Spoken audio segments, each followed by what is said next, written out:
Hey. Hey. Welcome back. You're here. Good to see you.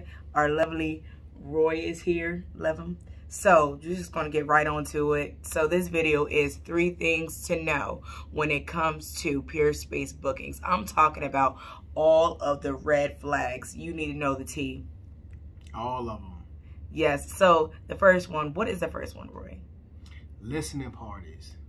Yes. Stay away from listening parties for a few reasons. One very important reason is it can be very vague, and it can go from a listening party to a party really fast. And if you don't want anything damaged or broken, or even with those type of parties, sometimes alcohol can be involved. If you don't want any stuff, then stay away from listening parties. Yeah, well, I will say that it also goes down to if you want to do listening parties, like if your space is capable of doing listening parties, or if you want to do that, then that's fine. Or I will say, really honestly, get to know what their vision is. Like, you know, talking with them back and forth so there can be understanding, because our understanding of a listening party was like kick back, chill. And we found out that it was anything but all the way turn up. Hey. Yeah, so we learned by doing that of just communicating. If you want to do listening parties, just make sure that you communicate with that booking like all the way, or with that person all the way. What the do's and the don'ts are. Yes. Yes. So going into number 2, what's number 2? Age restrictions. Be very specific on the age restrictions. You don't want somebody booking your space that say they're 25 and you find out everybody's 17, 18, and whatever's happening, whether it's a photo shoot or whatever it is, at the end of the day, be very specific, because at the end of the day, it could be a liability for you that you do not want. Yes, like that's another thing that kind of came as a double whammy with the listening party that we had, because everyone was super young. And so with that, obviously maturity, they're not paying attention to what they're doing. And so I would just say also, just if you want age restriction, like if you have a certain space and you want it to be well respected, then I will say, okay, have an age restriction. Or if you see that it's somebody that is 18 or 19, get to know them a little bit more, get to know what it is that they're trying to do, and then make that decision off of that. Yes, because with age, a lot of times comes wisdom. Yes, that is so true. Yeah. And so, babe, what is number 3? Number 3, and I will say is the most important one, is start time. I'm talking about when people come in late, like a late start, and not charging people.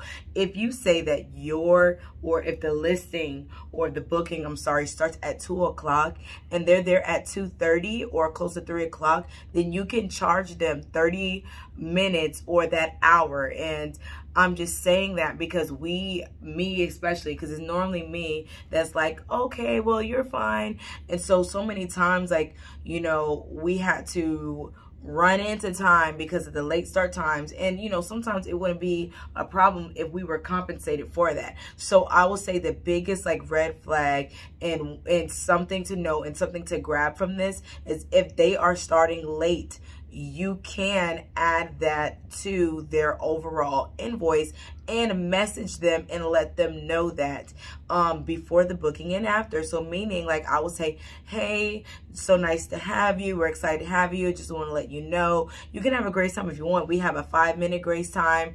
After that, once it hits 30 minutes, I'm just letting you know that there is a fee of this certain amount. And if you're an hour late, then I'm going to charge you by that hour rate.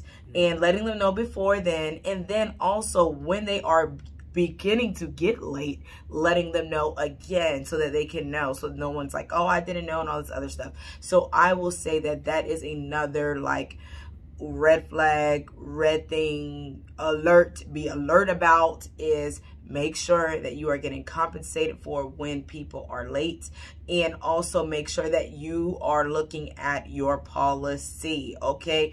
Peerspace gives you different policies.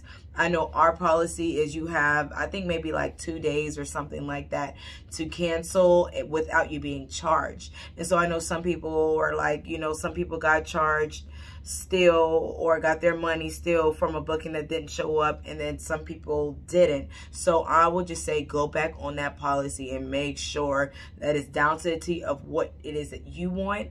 Again, like how we're talking about in our other video of how reviews are so important. So if you want to kind of be, you know, what is it when you don't want to be so harsh on something? It's called having grace and being not that word.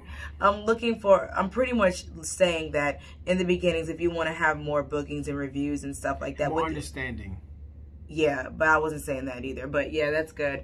But the policy is what I'm saying is just kind of be more like, I guess, loose with it. You know, not so tight with it. Eventually you want to get cracked down with it. But that's pretty much what I'm saying. So anyways, those are some things to know. Those are some things to do. Make sure that you're looking out for, okay, you're Inspector Gadget with it, okay, you're Sherlock Holmes with it when it comes to anything that's like that.